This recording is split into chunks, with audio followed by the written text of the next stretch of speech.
시 채널을 시청하시는 여러분, 주 안에서 평안하십니까? 저는 광명 한나라교회 김상배 목사입니다. 지난 시간에 우리가 말씀에 대해서 공부했습니다.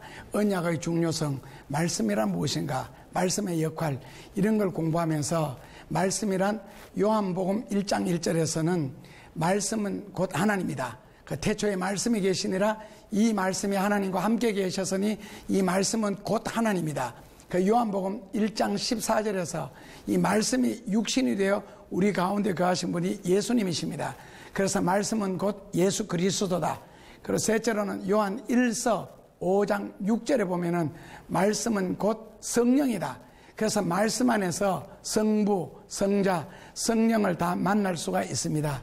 그래서 요한복음 10장 35절에 말씀을 들은 자는 신이다. 그래서 제자들은 실제로 예수님보다 더 큰 일을 많이 했습니다. 하나님이 인간에게 두 가지 귀한 선물을 주셨습니다. 그 귀한 선물이 뭐냐면 첫째로는 성경입니다. 하나님 인간에게 주신 귀한 선물 두 가지가 있는데, 첫째로는 성경이고 둘째로는 기도입니다. 왜냐하면 성경은 하나님의 편에서 사람에게 하시고 싶은 말씀, 주시고 싶은 말씀을 다 기록한 것이 성경입니다. 이것은 하나님 편에서입니다. 둘째로 기도는요, 사람마다 소원이 다 다릅니다. 사람마다 생각이 다 다르고, 그래서 개인적인 어떤 소원, 개인적인 기도를 위해서 하나님이 이 기도를 선물로 주셨습니다. 무디가 고민한 것 중에 한 가지를 제가 여러분들에게 질문을 드리겠습니다. 여러분들은 9시간을 성경을 읽고 1시간을 기도할래? 아니면은 9시간을 기도하고 1시간을 성경 읽을래? 라고 질문한다면 어느 쪽을 선택하시겠습니까? D.L. 무디는 어느 걸 선택했을 것 같습니까? 왜냐하면 성경은 하나님 편에서 인간에게 하시고 싶은 말씀을 다 말씀하신 기록된 하나님의 말씀이고, 기도는 내 편에서 하나님에게 온갖 소원을 아뢰는 겁니다. 그렇다면 여러분들은 9시간 성경을 읽고 1시간 기도하시겠어요? 아니면 9시간 기도하고 1시간 성경 읽으시겠어요? 자, 여기에 대해서 D.L. 무디는 10시간 다 성경 읽겠다. 왜냐하면 기도는 내 개인적인 것이고 말씀은 하나님의 뜻이기 때문에 내가 하나님의 뜻을 순종하고 행하다 보면은 내 소원은 하나님 안에서 다 들어있다는 겁니다. 그만큼 성경 말씀이 중요하다는 뜻입니다. 말씀에는 종류가 있는데, 첫째로는 living word, 둘째로는 written word, 셋째로는 proclaim 혹은 캐리구마라고 합니다. 넷째로는 sacrament라고 합니다. 자, living word, 그라는 말을 한국말로 해석하면요, 살아있는 하나님의 말씀이라는 뜻이죠. 살아있는 하나님의 말씀이요. 그 다음에는 written word는요, 기록된 하나님의 말씀. proclaim은요, 선포되어지는 하나님의 말씀. sacrament는요, 참여하는 말씀이라는 뜻입니다. 참여하는 말씀. 다시 말씀드리면은 리빙 월드는 살아있는 말씀은 예수님을 살아있는 말씀이라고 합니다. written word, 기록된 말씀은요, 성경을 기록된 말씀이라고 합니다. 셋째로 proclaim, 선포되어지는 말씀, 그것을 대체로 설교라고 표현을 합니다. 그 다음에 sacrament, 참여하는 말씀은 성찬입니다. 성찬에 대해서는 존 깔뱅이라고 그러는데 영어로는 그냥 칼빈, 그 다음에 말틴 루터, 에라스무스, 로만 캐톨릭 철치가 이 성찬에 대한 이론은 다 다르게 표현을 합니다. 칼빈은 영적 임재설이라고 그러고, 말틴 루터는 성찬식은 공제설이라고 그러고, 에라스무스는 상징설로 봤고, 로만 캐톨릭 철치에서는 화채설로 보았습니다. 처음부터 다시 말씀드리면은 그 성찬은 여러분들 우리 교회에서 행하는 그 성찬식인데, 요한 칼빈은 영적 임재설을 말했는데, 이것은 우리가 떡과 포도주를 가지고 성찬식을 하는 동안에 하나님의 영, 예수님의 영, 성령으로 그 자리에 임재하신다. 함께 하신다는 게 칼빈이 주장한 영적 임재설이고, 말틴 루터는 같은 성찬식을 두고도 공제설을 주장했습니다. 함께 공자 있을 제자인데, 이 공제설은 무슨 뜻이냐면은 우리가 떡과 포도주를 가지고 성찬식을 행할 때 떡과 포도주는 그대로 있는데 예수님이 그 시간에 그 자리에 찾아오신다는 뜻입니다. 위에는 영으로 찾아오는 거고요. 그 다음에 에라스무스는 상징설이다. 떡은 예수님의 살을 상징하는 것이고 포도주는 예수님의 피를 상징하는 것이다. 그래서 에라스무스는 상징설을 주장했고, 그리고 로마 캐톨릭 처치에서는 화채설이라고 합니다.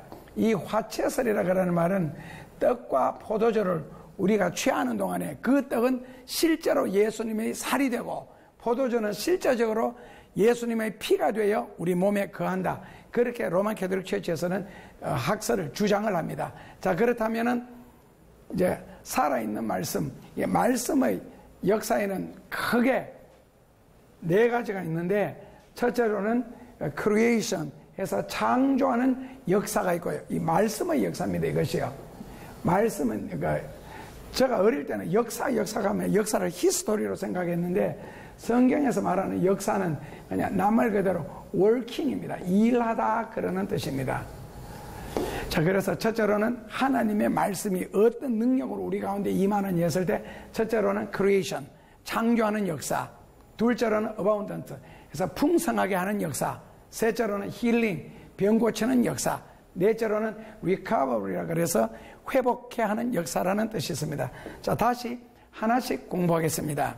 말씀의 역사, 첫째로는요, 창조하는 역사입니다. 성경 창세기 1장 7절 말씀에 보면은 하나님이 말씀하시는 그대로 되니라. 빛이 있으라 하심에 빛이 있었고, 그 다음에 하늘은 아래 궁창과 윗 궁창으로 나뉘어지고, 그 다음에 땅은, 그 다음에 물고 있는 곳은 바다라고 이렇게 나뉘어지고 하시면서 1장 7절에 보면 말씀하신 대로 되었더라. 그 다음에 1장 9절에서도 예수님 그 성경에 보면 말씀하시는 대로 되었더라. 그리고 창세기 1장 15절에도 말씀하시는 그대로 되니라. 말씀하시는 말씀 그대로 되니라. 그러니까 결국 하나님이 어떤 말씀을 하시든지 간에 말씀하시는 그대로 되니라. 이게 창조하는 역사입니다.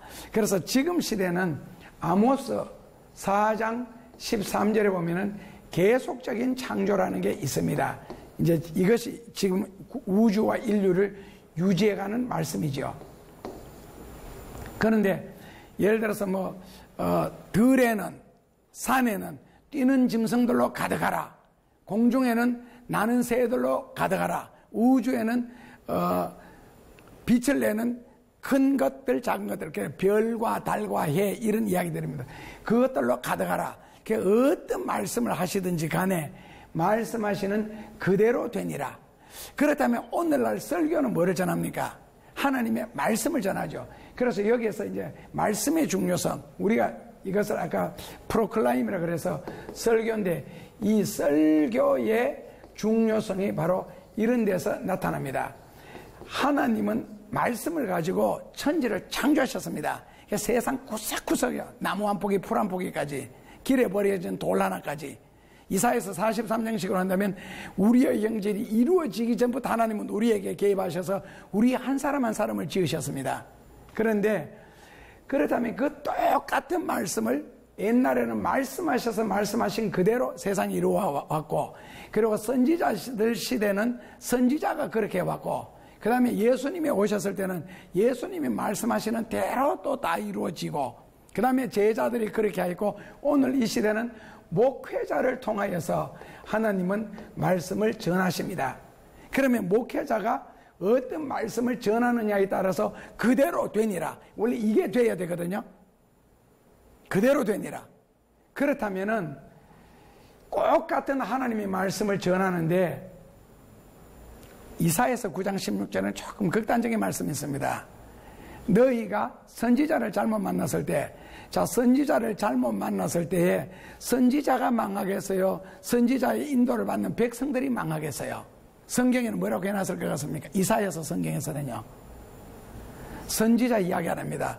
선지자는 하나님이 책임집니다. 그래서 그 선지자를 따르는 백성이 망하니라. 그러니까 선지자의 중요성이 이런 데서 나타나는 거예요. 백성이 망하니라. 그렇다면 선지자는 하나님이 알아서 해결하시겠죠. 그래서 선지자를 잘 만나야 된다. 이 마태복음 24장 47, 8절 거기도 넘으면 예수님이 말세에 지혜로운 하나님의 종을 만나라 해서 종의 중요성은 굉장히 많이 나옵니다. 심지어 요한계시록에도 8장 11절에서 13절에 보면은 별들이 타락을 한다. 별은 계시록 1장 20절에서 주의 종을 별로 비유했고 촛대는 교회로 했습니다. 그렇다면 별들이 타락한다. 그런데 물샘에 생명의 근원인 곳에 빠짐에 물이 쑥이 되어 그 물을 마시는 자마다 죽더라. 결국에는 앞으로 진리의 말씀을 듣지 못하면 영들이 죽는 이야기가 나옵니다. 왜? 영혼은 말씀을 들어야 살고 그 말씀은 생명의 성령의 법이기 때문에 그걸 들어야 살지. 예배 시간에 막 웃고 농담하고 오면 그 시간에 인간이 나는 즐거운데 영혼이 즐거워하진 않습니다. 영혼은 말씀을 통하여 힘을 얻고 말씀을 통하여 삶의 모든 응답을 받기 때문에요. 그래서 영을 기쁘게 할 것인가 혼을 기쁘게 할 것인가 내가 기뻐할 것인가 하나님이 기뻐할 것인가 그런 부분은 우리가 분별했으면 좋겠습니다. 그래서 목회자가 천지를 창조하던 그 말씀을 그대로 오늘 이 시대에 전하는데 그렇다면 왜 그대로 안 되느냐? 안 되는 사람이 안 되지 되는 사람은 됩니다. 그 바로 뒷받침이라는 거 AS 문제 있잖아요. 예를 들어서 요한복음 21장 6절에 보면은 예수님이 베드로에게 깊은 데로 가서 배 오른편에 그물을 던져라 했을 때에 베드로가 배를 끌고 깊은 데로 가서 그물을 던질 때에 2배에 가득하도록 잡든지 그물이 찢어지도록 잡든지 하여튼 역사가 일어났습니다. 근데 깊은 데로 가서 그물을 던져라 라고 했는데 그 해변가에서 아멘 믿습니다 할렐루야 그 다음에 요즘 흔히 치는 영광의 박수까지 막 쳤습니다. 그런데 막상 배를 끌고 깊은 데로 가서 배 오른편에 그물을 안 던지면 어떻게 되겠어요? 성경은 약속이라 그랬습니다. 첫 시간에서요. 그렇다면 해변가에서 할렐루야 아멘 믿습니다 영광의 박수 칠 때 사람들이 볼 때는 믿음이 굉장히 좋은 것처럼 보이지만 하나님이 보실 때는 뻥이야 그거. 그래서 야고보서 2장 20절에 믿음으로 행함으로 믿음이 완성되는데 여러분들이 아시는 것처럼 2장 26절에서는요 행함이 없다면 그 자체가 죽은 것이다. 죽은 것이 할 수 있는 것은 아무것도 없습니다. 그래서 예수님의 말씀을 듣고 아멘 할렐루야 영광의 박수 치는 것도 그 순간에 은혜 받았으니까 좋지만은 그러나 뒤에 그 말씀을 실천하고 순종하지 않는다면 그 시간에 제가 생각할 때는 하나님을 놀리는 거라고 생각합니다. 앞에서는 예 밭에 가서 일하겠습니다. 뒤에서는 안 가. 그건 뭡니까? 그 인격적인 모독이라고 생각하거든요. 그래서 차라리 아멘 할렐루야 믿습니다 소리 하지 말고 그 말씀을 두고 삶의 현장에 나가서 정말 그 말씀대로 순종하고 실천하는 것이 거기서 진정한 아멘의 의미 정말 몸으로 하는 아멘 이것이 이 시대에 필요하지 않는가. 배 오른편에 가서 그러니까 그물을 던져라 뭐 성경의 66권 온갖 말씀을 아무리 전해도 아무리 교회 안에서 아멘 아멘 믿음 좋은 척 해도 실천과 순종이 없으면 그건 다 거짓입니다. 위선입니다. 그 시간 하나님하고 장난친 겁니다. 하나님은 믿지도 않고요. 그래서 아멘의 의미가 무엇일까 했을 때 성경에는 13가지 뜻이 있습니다. 성경은 약속이기 때문에 약속을 지키지 않는 자의 말은 허언이다. 허풍이라는 말입니다. 그러니까 다 필요 없습니다. 그래서 그 배 오른편에 가서 그물을 던져라. 그러니까 예수님이 하시는 것은 거기까지 하시는 거예요. 깊은 데로 가서 배 오른편에 그물을 던져라.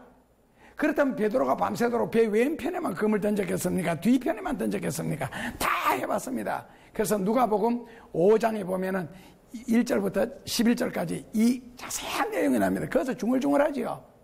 그러나 당신의 말씀에 의지하여 내가 하겠다. 그러니까 99% 현실적으로 안 된다. 의심해도 좋습니다. 우리가 성경을 어떻게 100%를 99% 의심하시되 마지막 1% 말씀에 의지하여 내가 그렇게 하겠습니다. 이 1%의 순종과 실천이 결국 99%의 의심을 다 없애준다고요. 막상 베드로가 2배 가져가도록 고기를 잡고 나는데 한 말이 뭡니까? 베드로는 그 자리에서 무릎을 꿇고 예수님 앞에 뭐를 고백했습니까? 주여, 나는 죄인이로소이다. 아니, 물고기를 밤새도록 한 마리도 못 잡은 사람이 한 번 던져서 2배 잡았으면 예수님 감사합니다라고 해야 되잖아요. 그러나 베드로는 주여, 나는 죄인으로소이다. 결국 그 기적을 통하여서 베드로는 예수님을 보았던 겁니다. 저분은 보통 분이 아니고, 그래서 거기서 자기를 발견한 모습을 보고 예수님은 일찌감치 수제자의 자질이 있는 것을 거기서 아시지요. 주여, 저는 죄인으로소이다. 그러니까 결국에는 예수님은 말씀하시고, 그 다음에 실제적으로 배 오른편에 깊은 데로 가서 그물을 던지는 사람을 기다리고 계시는 거예요. 벌써 현장에 가셔서. 그래서 누구든지 순종하고 실천한다면은 거기에서부터 예수님의 역사가 일어날 거죠. 그것을 뭐라고요? AS After Service라고 합니다. 그러니까 예수님은 말씀을 던져놓으시고, 그 다음에 약속 장소에 가서 기다리시는데, 그 과정은 사람이 해야 할 몫이죠. 갈대우루 친척 본토 아비집을 떠나라. 이건 하나님의 명령입니다. 했습니다. 그 다음에는요, 친척 아비집에 떠나서, 그 다음에는요, 하나님의 약속한 땅, 하나님 벌써 거기서 기다리고 계시죠. 아브라함이 올 때까지. 물론 그 과정 속에서 하나님이 도와주시고 인도하시고 지켜주시고 하는 것은 하나님의 은혜지요. 그러나 그 과정에 걸어야 되는 거, 그것은 아브라함이 해야 할 일입니다.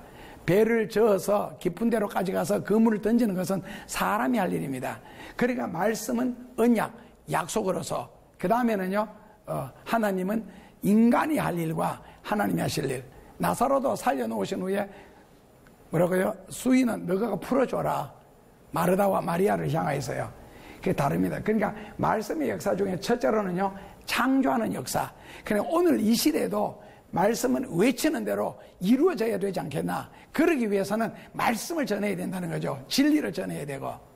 사람의 말에는 능력이 나타나지 않습니다. 인간적인 언어에는요. 그래서 말씀을 전하시면은 하나님이 함께 역사하사, 마태복음 28장 20절이나 마가복음 16장 20절에 주께서 함께 역사하사 따르는 표적으로 말미암아, 그게 바로 뭡니까? 창조지요. Recreation. 재창조거력이죠. 지금 이 시대는. 하나님이 하신 말씀이나 주의 종들이 오늘 전하는 말씀이나 다른 말씀이 아니기 때문에 그렇습니다. 같은 진리이기 때문에. 그래서 창조적인 역사가 일어나고, 둘째로는 말씀의 역사 중에서는 풍성케 하는 역사가 있습니다. 예를 들어서 오병이어가 있습니다. 그러니까 광야에서 베세다 들녘에서 오병이어를 통하여서, 이건 분명히 꼭 보면 원어 성경에서는 멸치입니다. 아주 작은 물고기. 그리고 한 어린아이가 먹을 수 있는 한 끼 음식, 그렇게 나오거든요. 그런데 결국에는 남자 장정들만 5,000명, 그리고 12광줄이 남았다. 그러면 그 베세다 들녘에는 그 당시에 남자 장정만 있었겠느냐는 거죠. 이 어린아이도 있는데, 그렇다면 여자들도 성인들이 그 정도 숫자가 갖고 온 것이 있었을 것이고, 남녀 어린이들 있었을 것이고, 그러면 노인들도 할매, 할배, 할아버지, 할머니까지 한다면 약 3만 명 정도. 그러나 노인들과 어린이들 숫자를 빼고서라도 최소한 2만 명은 먹지 않았나. 이게 바로 뭐라고요? 오병이어 역사입니다. 그러니까 풍성케 하는 역사가 있다는 겁니다. 그래서 여기서 하나 우리가 짚고 넘어간다면은 기적이 둘로 나누어집니다. 자, 기적. 이 두 가지가 있는데, 첫째로는 테라스라는 것이 있습니다. 기적이라는 뜻입니다. 테라스가 있고, 둘째로는 세메이온이 있습니다. 테라스는 뭐냐면은 무에서 유를 창조하는 겁니다. 이거는 무에서 유를 창조하는 것을 테라스라고 합니다. 그러니까 빛이 있어라, 헤엄치는 것들로 가득해라, 뛰는 짐승들로 가득해라, 뭐 수목으로 가득해라, 뭐 곡식들로 가득해라, 공중에 나는 것들로 가득해라. 요거는 전부 다 무에서 유를 창조한 것이죠. 이것은 어디 나옵니까? 창세기 1장 2장 정도, 그리고 요한계시록 21장 22장 정도. 그러니까 성경 앞과 성경 뒤에만 무에서 유를 창조하는 역사가 있습니다. 그 다음에는 세메이온은 무엇이냐면은 유에서 유를 창조하는 겁니다. 유에서 유를 창조하는 거예요. 예를 들어서 오병이어라는 작은 것이 있는데 그것을 가지고 5,000명이 먹고도 12광주리가 남는 거 이거죠. 그 오병이어가 없었더라면요 이 기적이 일어나지 않지요. 그래서 신약 성경이나 구약 성경에 보면 이제 이런 기적들이 많이 일어나는데 마라에 가서 물이 써서 못 마셨습니다. 그런데 나무 간지를 던져 넣으니 쓴물이 달아졌지요. 예수님이 안진뱅이를 일으켰는데 두 다리가 없는데 만약에 안진뱅이가 벌떡 일어섰다. 그거는 뭐겠어요? 테라스가 되겠죠.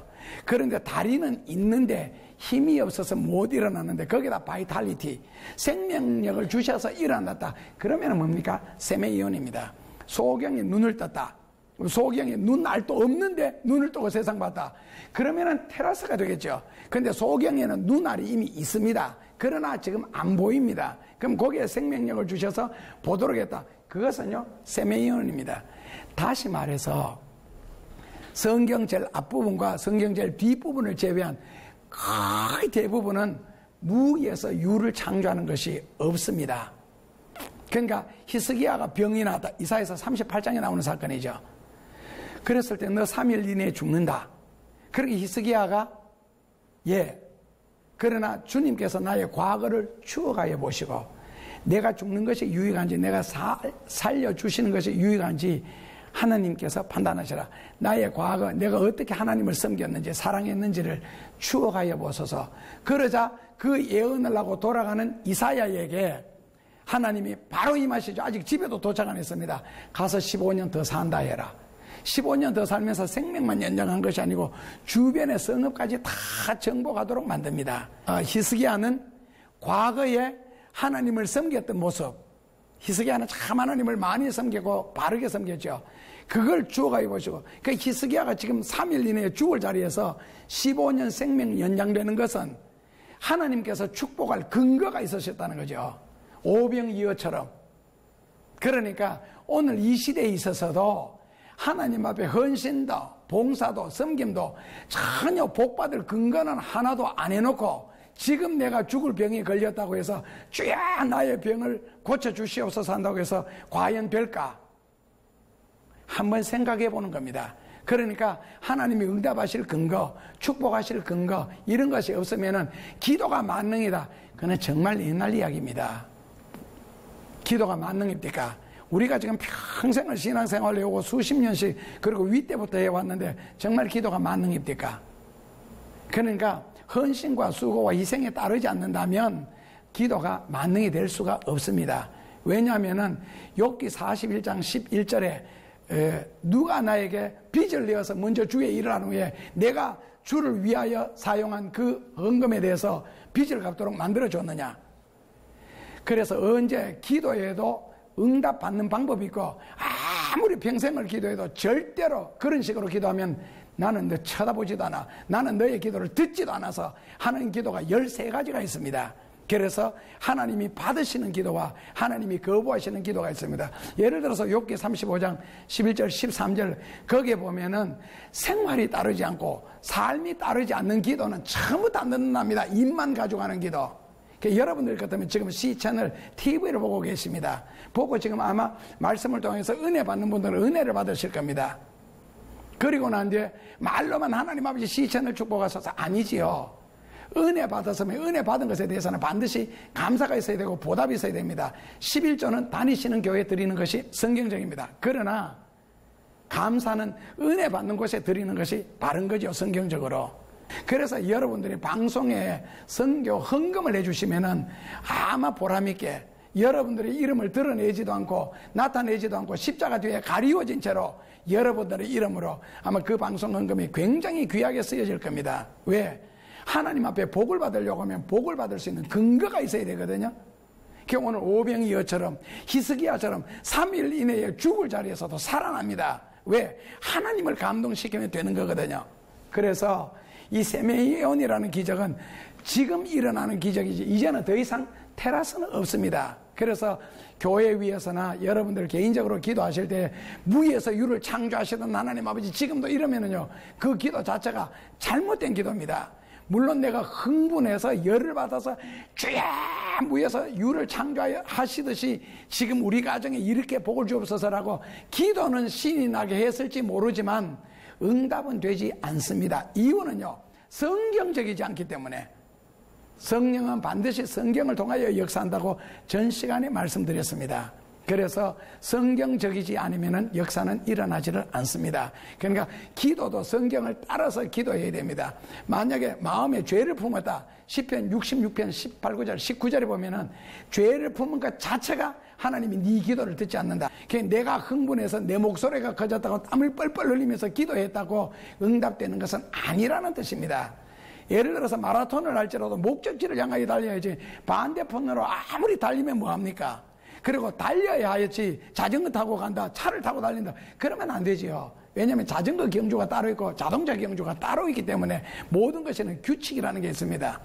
성경이 진리이기 때문에 진리도 가는 길이 있습니다. 하나님이 이런 식으로 기도하지 마라, 그러면 그건 기도가 하지 마라는 기도를 열심히 한다고 되는 것은 아니라는 거죠. 기도는 억지가 아닙니다. 자, 그래서 이 풍성케 하는 역사, 바로 오병이어 역사, 전형적인 하나님의 역사입니다. 그 중에서 에베소서 3장 20절 말씀에 보면은 21절에 우리의 온갖 구하는 것이나 생각하는 것에 넘치도록 하나님이 복을 주시는데 조건을 걸어놨습니다. 두 가지 조건요. 우리의 온갖 구하는 것이나 생각하는 것에 넘치도록 하나님이 복을 주시는데 이 두 가지 조건을 안 갖추면 안 주시겠다는 거예요. 첫째로 너가 복을 받았을 때 하나님의 영광을 위하여 사용하겠나? 첫째로 하나님의 영광을 위하여. 그러니까 하나님이 우리에게 물질 축복을 해주실 때 좀 크게 주실 때에 하나님은 작게 주시는 분이 아니시잖아요. 하나님의 수준에서 주시는 거니까.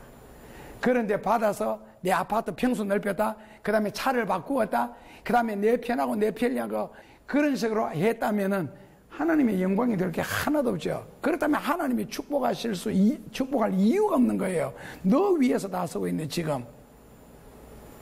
그래서 주의 영광을 위하여, 기왕 주의 영광을 위하여 쓸 것 같으면, 자, 교회에 내가 헌금을 했습니다.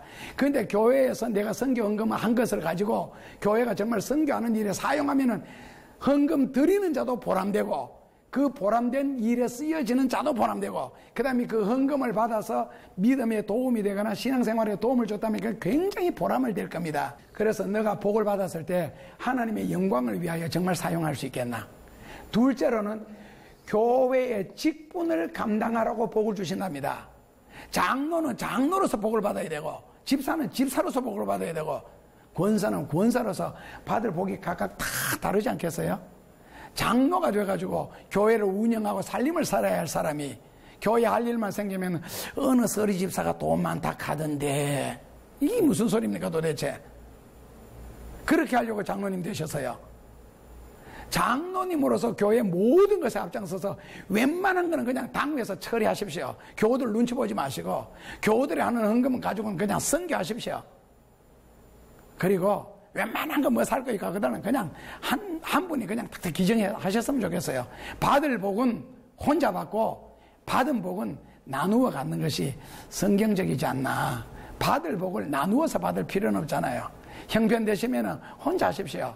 형편 안 되면은 욥기 41장 11절에 있는 것처럼 빚내서라도 하십시오. 그러면 내가 너의 빚을 대신 갚아주겠다 했을 때 꼭 원금만 돌려주시겠어요? 하나님께서 아니시라면은. 그래서 직분을 감당하라고. 그래서 하나님 앞에 복을 구하는 기도를 만약에 하신다면 첫째로는 하나님의 영광을 위하여 꼭 사용하겠나, 둘째로는 교회의 직분을 감당하기 위해서 사용하겠나를 먼저 정하시고 기도하시는 것이 훨씬 성경적일 것 같습니다. 그리고 셋째로는요, 치료하는 역사가 있습니다. 치료하는 역사. 그러니까 예를 들어서 38년 된 병자가 예수님의 치료를 받고 38년 동안 누워있던 침대를 끌고 집에 가는 장면이 나옵니다. 가지고 12년 동안 혈루증 걸린 여인은 예수님의 옷자락에 손을 대어서 병이 나았습니다. 죽은 나사로는 예수님의 음성을 듣고 살아났습니다. 바디메오는요 부르짖었습니다. 나사렛에 예수야 부르짖었습니다. 제자들이 시끄럽다, 조용하게 해라. 그럴수록 더 크게 부르짖었습니다. 자기들은 눈을 떴으니까. 바디메오 그러면 여기는 소경이 이렇게 붙어 나오죠.